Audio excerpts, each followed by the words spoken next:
The thing about this is, though, all these sins of the past coming back, they skew the moral order of our society. And this is not just true of Clinton, it is also true of Obama. And one of the things that is happening now, over the weekend, Chris Wallace wrote a piece in the Washington Post saying Donald Trump is a threat to the free press by his constant attacks on the free press. And I thought, no. The press earned Donald Trump. Donald Trump is to the press what Godzilla is to nuclear tests. Remember in those old Japanese movies, they do a nuclear test and it would create, this gigantic lizard that would come and destroy Tokyo. The nuclear test that these guys did was the lies about Obama. Now, some of this stuff is now coming up. One of the biggest scandals of the scandal-free Obama administration, because all the press, universally, they said, oh, what wonderful, scandal-free, it was scandal-free. One of the biggest scandals was this IRS scandal. What happened was there was this Supreme Court decision, Citizens United, which basically said that corporations cannot be stopped from spending money like individuals on a campaign. And that was right. I mean, it was David Bossie made an anti-Hillary film. They wouldn't show the anti-Hillary film on television because they said, oh, well, that essentially is a campaign donation. And the Supreme Court said, no, that's a violation of free speech rights. And the left went nuts because they wanted to silence guy.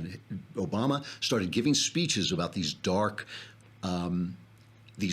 organizations with their unknown funding that were a threat to our democracy. And Lois Lerner, who was the director of the exempt organizations unit of the Internal Revenue Service, started to slow walk tax-exempt registration for Tea Party groups, any group that had Tea Party or Patriot in its title, so that they couldn't speak during Obama's re-election campaign. So Obama effectively used the IRS. I mean, this is a tremendous violation of anything that could be considered constitutional governance.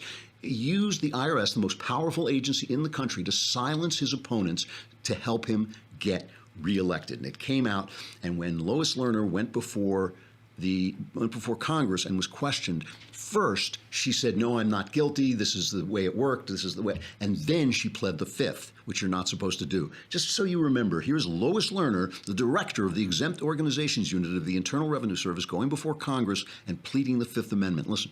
In February of 2014, President Obama stated that there was not a smidgen of corruption in the IRS targeting.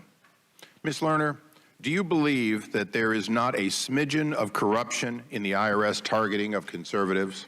On the advice of my counsel, I respectfully exercise my Fifth Amendment right and decline to answer that question.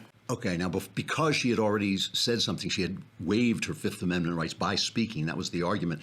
She was held in contempt, but instead of prosecuting that, John Boehner sent it over to Obama's Justice Department, the most corrupt Justice Department in American history, and they just dumped it. They let her go. Later, she was sued, and they settled 2 lawsuits and admitted that they had done this thing. Okay, so now a Tea Party guy is trying to get the testimony from Lois Lerner's testimony and her deputy, Holly Paz. They're trying to get that testimony released so the American public can see what they said and get through this Fifth Amendment silence, this wall of Fifth Amendment silence, which the IRS should not be allowed to do in the first place.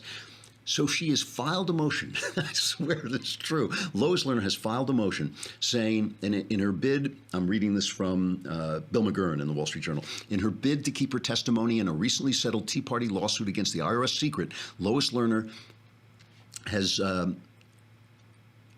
and her former IRS deputy, Holly Paz, put a filing to a judge. They want to persuade a judge to keep their testimony from becoming public. And this is what they said.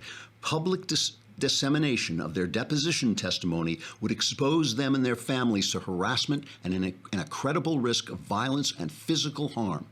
In other words, you'd be so ticked off at what the IRS did that you would actually attack them. And that's their argument. Their argument is we're so awful, we did such a terrible, terrible thing that if the American public were to find out about it, we'd be screwed. That's their argument for keeping it silent.